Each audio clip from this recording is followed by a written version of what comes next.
건프의 영화책.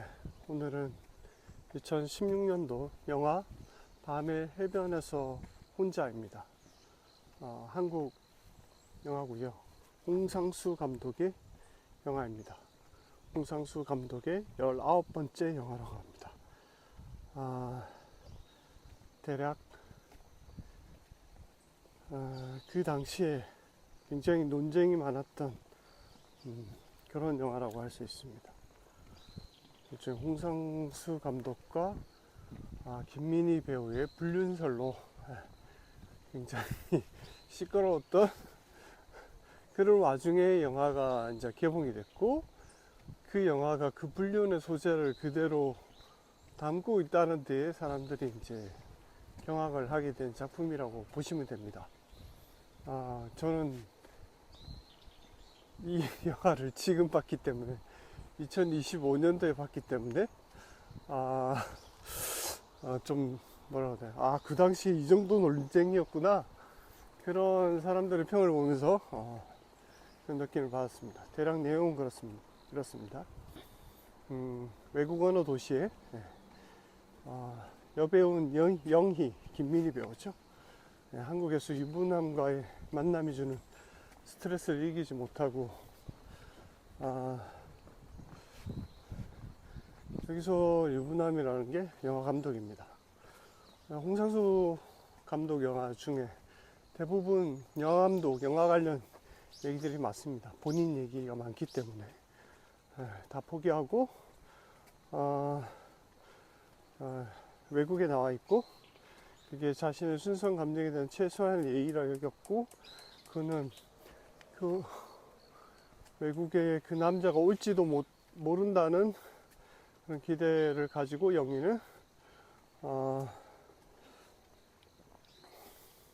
외국에 와 있습니다. 지인 집에서 점심을 먹고 같이 해변에 놀러 가고, 자신을 이해하지 못할 것 같은 선배 언니에게 묻습니다. 그 사람도 나처럼 지금 나를 생각하고 있을까? 이게 1부고요. 2부는 이제 강릉에서 시작됩니다. 지인 몇 사람과 영화 관련 사람들과 술을 마시고, 그 사람들을 갑자기 술자리에서 화를 내고 혼자 남은 영희는 해변으로 놀러가고, 해변에서 꿈을 꾸면서 영화가 끝이 납니다. 이 줄거리로는 도저히 무슨 내용인지 알 수가 없네요. 예.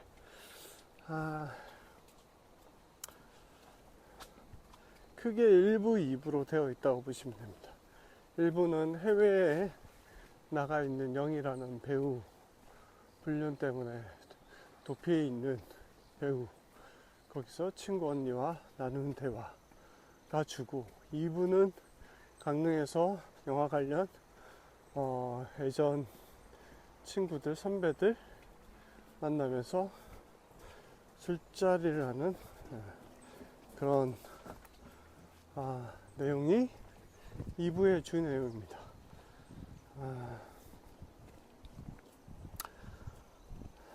굉장히 이 영화를 안 좋게 보는 사람들이 많더라고요. 이 평에 보니까 그 자신들의 어떤 불륜을 합리화하고 있고,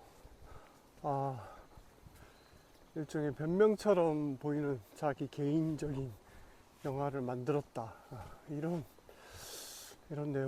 내용인데, 사실 그동안 이거를 본인들의 현실 상황과 맞는 거기 때문에 오히려 더 약간 역하게 느끼는 게 있지만, 홍상수 감독은 원래 자기 개인적인 얘기들로 영화를 만들었던 사람이라, 그런 측면에서 보면 당연히 나올 수밖에 없는 영화가 아니었나 하는 생각이 듭니다. 그래서 홍 감독의 영화 대부분 영화 감독과 뭐 영화 배우 얘기 아니면 자기 개인적인 그런 얘기들이 굉장히 많이 담겨 있습니다. 이 영화에서 또 대놓고 얘기합니다. 맨날 자기 개인적인 얘기 영화로 만든다고 뭐 그런 식으로 대놓고 얘기하고 있고, 대놓고 한마디로 내가 사랑하겠다는데 왜 그렇게 딸들이 많냐고 일종의 항변하는 모습처럼 보이기도 합니다. 일종의 예술가가 자신의 사랑을 영화로 만들어서 표현했다, 이렇게 생각하시면 됩니다. 그동안은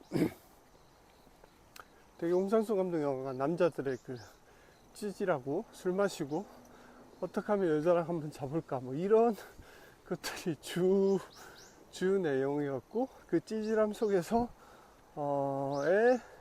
이제 솔직함이나 이런 게 인간의 감정, 그런 나의 것들의 어떤 감정들을 보여주는 장점이 있었고, 거기에 약간의 블랙 코미디 같은 굉장히 웃기지 않는 웃기는 장면들이 많은 영화들이 주를 이뤘다고 볼 수 있죠. 그래서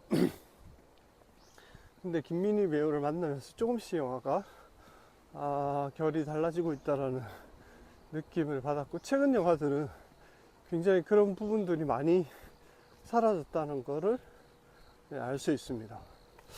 그래서 조금 바뀌긴 했는데, 여전히 술자리나 이런 건 조금씩 나오지만 예전처럼 그렇게 많이 찌질해지거나 그런 건 좀 많이 사라졌다. 오히려 시공간을 나누거나 어떤 시간을 되돌리거나 어떤 공간의 상황들을 뒤집거나 이런 것들이 좀 더 많지 않나 라는 생각이 듭니다.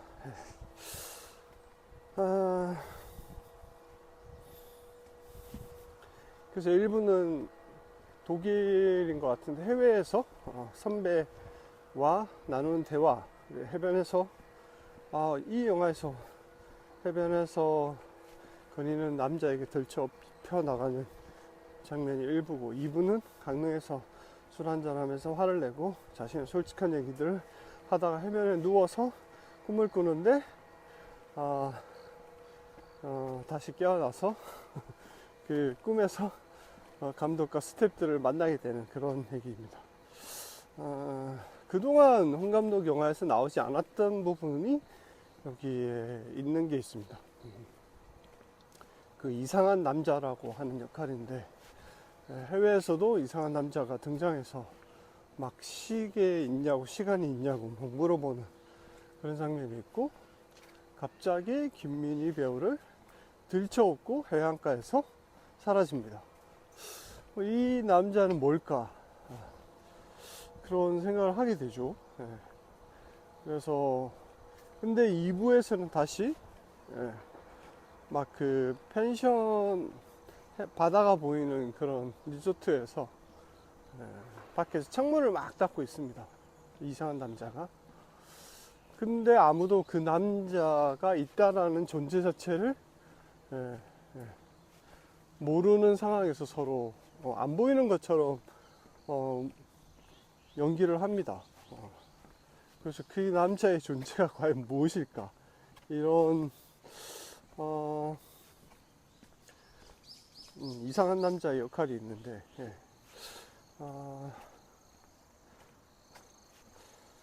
그래서 창문을 닫고 있고 그 안에 연기를 하는, 내부에서 연기를 하는 배우들이 전혀 그 사람을 투명인간 취급을 합니다. 마치 나의 세계와 당신들이 떠드는 당신들의 세계가 이렇게 이분화돼서 분리되어 있다는 것처럼 보이는 듯합니다. 그러니까 영화라는 매체 자체가 실제로는 스크린을 통해서 이야기를 보지만 그 너머의 어떤 얘기는 알 수 없는 그런 것처럼 약간 이게 표현된 게 아닌가, 그런 생각이 듭니다. 그래서 내부에서 배우들이 연기하고 막 떠들고 있지만 창 밖에서 열심히 창문을 닫고 있는 그게 일종의 관객이라고 할 수도 있겠죠. 그 사람들은 그냥 그 창문의 표면만 열심히 닦거나 보고 있는 거죠. 그리고 그 안에 내부의 어떤 걸 입체적으로 보지 못한다 라는 어떤 그런 단들된 창문을 통해 스크린을 통해서만 표면적으로 당신들은 볼 뿐이다 라는 얘기를 하고 있는 것 같습니다. 그거는 그쵸. 예. 그래서 이 안에서 감독은 그런 얘기를 하고 싶었던 게 아닌가. 당신 그냥 스크린, 관객들 스크린을 통해서 그냥 나를 볼 뿐이야. 그 이면에 그걸 볼 수 없어. 약간, 예. 좀 과하게 얘기하면 너희는 떠들어. 막 나를 욕해도 좋아. 하지만 나는 이 안에서 나만의 세상을 만들어 간다. 뭐, 이렇게 약간 보이기도 합니다. 예. 근데 이거는 그동안의 홍 감독 영화에서는 없던 약간 그런 인물적 캐릭터? 그렇게 보입니다. 그리고 이제 영희의 얘기를 좀 하면, 여기서 김민우 배우의 어떤 영희의 그 쓸쓸함과 외로움과 그리움, 때론 그래서 화를 내고, 때론 자포자기하는 그런 약간 모습들이 보입니다. 그래서, 난 안 기다려. 오면 오는 거고, 그냥 나답게 살고 싶다. 다 걸고 하는 건 나는 못한다고. 네. 그런 대사를 칩니다. 그리고 강릉에서 카페 앞에서 담배를 피는 장면이 있는데 굉장히 인상적인 장면입니다. 뭔가 쓸쓸하고 외롭고 뭔가 초탈한 것 같은 그런 표정으로 담배를 피고 노래를 합니다. 그 노래가 또 굉장히 처연하게 들립니다. 그래서 그녀의 심정은 외롭다. 그래서 그 사람이 보고 싶다라고도 얘기하죠. 외국에서는. 근데 뜬금없이 다른 남자가 그녀를 메고 사라집니다. 그런 장면들. 그리고 뜬금없이 선배가 외국에서 그 앞을 가는데 조그만 다리가 있는데 다리 앞에서 갑자기 무릎을 꿇고 절을 합니다. 앞에 이것도 뭔지 모르겠지만 이것도 강릉에서의 어떤 유리창처럼 다리를 건넌다는 그런 저쪽과 이쪽의 어떤 그 삼도천 얘기나 공무도화가 이런 것처럼 강을 걷는다는 거는 그런 다른 세계를 가는 그런 것처럼 보입니다. 그래서 그 앞에서 저쪽 세상에 있는 선배가 걸어가고 있는 뒤를 향해서 일종의 절을 합니다. 의식처럼 보이죠, 약간. 저쪽 세상에 대한 미안함? 아니면 뭐 사죄? 그럴 수도 있고, 저쪽 세상에 대한 일종의, 뭐 그게 공경? 아니, 예를 갖추는 그런 모습처럼 보이기도 합니다. 그래서 감독은 당신의 현실 세상과 나는 약간 다른 세상을 살아가고 있고 예술가는 그런 세상과의 어떤 타협에서 한 발짝 물러나 있는 사람이고 내가 이 세상에서 구현하고 있는 것들은 당신들이 관객들이 보는 것과는 조금 다를 수 있어. 그래서 자신의 사랑에 대해서 뭐라고 하지 마. 약간 저는 그렇게 보였습니다. 그래서 다리 앞에서 뜬금없이 갑자기 절을 하길래 약간 의식처럼 보였습니다. 저쪽과 이쪽, 여기와 저쪽, 거기에 공간을 나누는 방식처럼 보이기도 했습니다. 그래서 이 영희는 약간 쓸쓸함의 극치를 보여주는 그런 모습이다. 그래서 그리움과 체념과 상념이 혼재하는 모습의 장면이다 라고 생각이 됩니다. 담배를 피면서 노래하는 장면이. 그리고 이제 사랑받을 자격이 없다라는 테마인데요. 김민희가 술자리나 이런 데서 계속 얘기합니다. 남자들은 다 똑같고 자격이 없고 비겁하고 각자 만족하면서 살고 있다. 그러면서도 뒤에서는 추한 짓을 하고 그래서 다 사랑받을 자격이 없는 종자가 남자들이다. 그리고 다 실패작이라고 합니다. 성공하는 놈들도 까부는 놈들도 다 실패작이다. 이런 대사가 있는데, 여기서 약간 정재영의 캐릭터를 보면, 예. 같이 그 카페 주인과 뭔가 동거를 하고 있는 것 같은데, 결혼을 안 한 것 같고, 굉장히, 두꺼운 옷을 입고 첫 등장 장면이었습니다. 카페에 들어왔는데, 굉장히 추워합니다. 추워하면서, 추워하고, 그렇게 두꺼운 파카를 입고, 카페에 들어왔는데도 추워하고, 카페 여사장한테, 친구 이런 얘기를 잘못했다가 굉장히 혼이 나고, 그리고 여자친구에게 꼼짝을 못합니다. 그리고 커피콩을 만지는 그 처량한 모습이 이 실패한 남자들의, 사랑받을 자격이 없는 남자들의 어떤 대표적인 표상처럼 보여서 굉장히 안타까웠습니다. 근데 그 연기를 정재영 배우가 너무나 찰떡같이 해서 인상적이었습니다. 마치 지나온 삶을 굉장히 후회라도 하는 것처럼 서글픈 정재영의 모습은 어쩌면 홍 감독의 어떤 다른 모습일지도 모른다라는 그런 생각이 좀 들었습니다. 그동안 그래서 그 남자들의 찌질함을 표현했던 그 감독은 이제는 뭔가 다른 세계를 갈구하고 싶은 그런 욕망이 든 것이 아닐까, 그런 생각도 들었습니다. 이제 그래서 그 대사 중에 보면 이 리얼하고 지긋지긋하고 처참한 삶 속에서 다른 삶을 꿈꾸는 현실의 모습은 정말 찌질해질 수밖에 없었던 것이었다. 하지만 이제 예술을 하는 사람들은 몽상가들이고 또 다른 관점에서 현실을 바라봐야 하고, 그래서 현실은 술이나 마시고 여자나 갈구하고 말도 안 되는 소리를 내뱉는 그런 것이라는 외롭고 쓸쓸한 얘기들이 아닐까. 그래서 그 안에 블랙 코미디를 넣고 그냥 내 마음 같아서 킥킥거리고 웃을 수 있었던 게 아닐까, 그렇게 생각이 듭니다. 그렇게 그동안 홍 감독이 이제 그런 식으로 영화를 만들어 왔었죠. 킥킥거리고 그냥 외롭고 다들 쓸쓸하고, 그런데 찌질하고, 그렇게 영화를 만들었던 것이죠. 그리고 결말로 가면 이제 그 꿈속의 어떤 홍 감독의 역할을 문성근 배우가 합니다. 꿈속에서 그런 장면이 나오죠. 홍 감독, 문성근 감독이 그렇게 얘기를 합니다. 홍 감독이죠.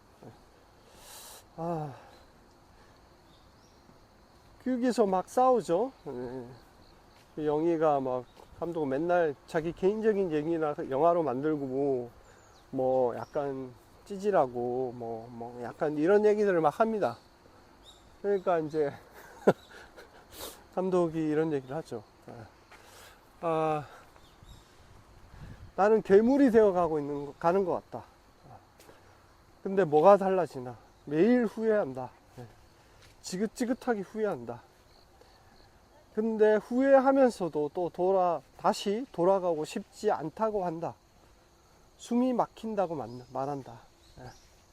그리고 막 책을 보여주면서 모든 것이 기만적이고 불필요하다고 말하고, 사랑은 일상적 불행보다 고상하다고 말한다. 뭐 이런 내용들이 있습니다. 그래서 모두가 불행하고 모두가 불쌍하다. 그래서 감독도 자신이 그동안 이렇게 만들었던 것들이 약간 괴물이 되어가는 그런 느낌이 든다라고 솔직한 얘기를 하고 있고, 이 대목도 굉장히 중요해요. 근데 매일 후회하고 지긋지긋하게 후회하는데 그 후회를 하면서도 다시 돌아가고 싶지는 않다는 거죠. 돌아가면 그 삶이 너무 숨막히고 힘들 것 같아서 다른 삶을 꿈꾸는 일종의 몽상가가 되어가는 거죠. 그래서 하지만 이런 자신의 현실적인 소재를 영화를 만드는 감독도 불쌍하죠. 모두가 불행하다고 얘기하니까. 하지만 만듦새는 천재적입니다, 사실. 자신의 감정을 이렇게 표현할 수 있다는 것 자체가 굉장한 거고요. 그동안도 자신의 개인적인 생각이나 사상들을 영화로 만들었던 감독이기 때문에 지금 와서 이거를 뭐라고 한다는 것 자체가 사실은 약간 앞뒤가 안 맞긴 합니다. 왜냐면 원래 자기 개인적인 얘기를 영화로 만들던 감독이었기 때문에. 그래서 모든 게 사실 불행해서 이렇게 되었는데 후회하면 뭐 하겠냐. 그래서 그냥 지금을 살아갈 뿐이고, 공상가로서 악마적인 감독의 예술론을 이렇게 약간 풀어내고 있는 것이라고 볼 수도 있습니다. 사실 작가주의 감독이라고 많이 불렸던 홍 감독이 홍 감독에게 사적 현실이 개입이 되면서 이게 많은 악평을 받고는 있지만, 그걸 일종의 자신의 방식으로 약간 다른 차원으로 승화시키고 있는 게 아닌가 라는 그런 느낌이 들었습니다. 우린 사실 현실 안에서 몽상가가 될 수 없지만 그 틀을 깨고 나면 사랑해서 도망치고 싶어 하고 다른 이들의 아우성에 귀를 닫고 싶기도 합니다. 나를 이해해주는 사람 없이 홀로 살아야만 할 수도 있습니다. 누구나 몽상가가 되고 싶지만 몽상가가 될 수 없어 다른 몽상가의 작품을 보고 있는 것이죠. 이건 그냥 어쩌면 꿈 같은 얘기일 수도 있습니다. 제 감상평은 여기까지입니다. 숨이 차네요. 매봉산. 근데 막 마차평을 잠시 보면 악평이 엄청 많습니다. 별점 0.5점이 가장 높게 올라가 있습니다. 불륜녀가 불륜녀를 연기한다. 불륜녀를 연기하기 위해 불륜녀가 된 것인지, 불륜녀가 불륜녀를 연기한 것인지, 뭐 이런 메소드 연기의 정수다. 그런 악평들이 있고, 그에 반면 그 밑에는 바로 또 다시 5점입니다. 밤의 해변에서 혼자, 어쩌면 다시 혼자가 될 사람을 위해 만들어진 영화다. 그리고 이동진 평론가는 여진을 통째로 앓는 인물, 카페 앞 홀로 노래하는 장면은 홍상수 필로그래피에서 가장 쓸쓸한 순간이다.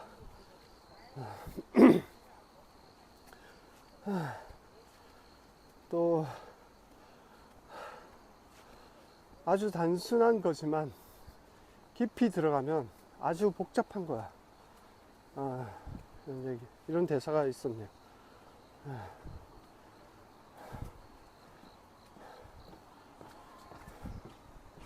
사랑의 안쪽에 존재하는 절대적 고독의 풍경.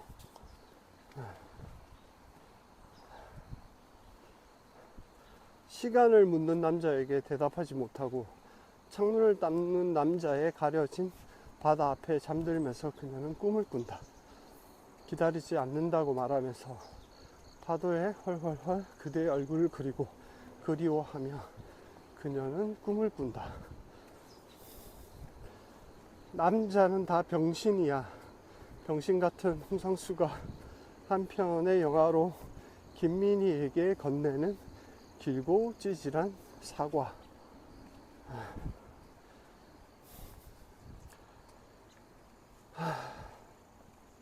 온갖 비난과 야유에도 꿈쩍하지 않고 오직 두 사람의 세계를 살아가는 사람들도 불쑥 찾아오는 고독이란 건 피할 길이 없나 보다.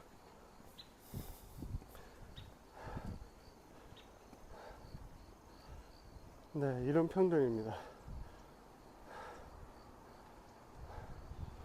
오늘은 2020년 16년도 홍상수 감독의 영화 밤의 해변에서 혼자였습니다. 10년적 작품을 이제 보게 된, 그래서 그 당시의 기억이 조금 나지만 굉장한 비난을 받고 했던 그 시절의 어떤 감독의 생각을 영화로 만든 밤의 해변에서의 혼자였습니다. 안녕.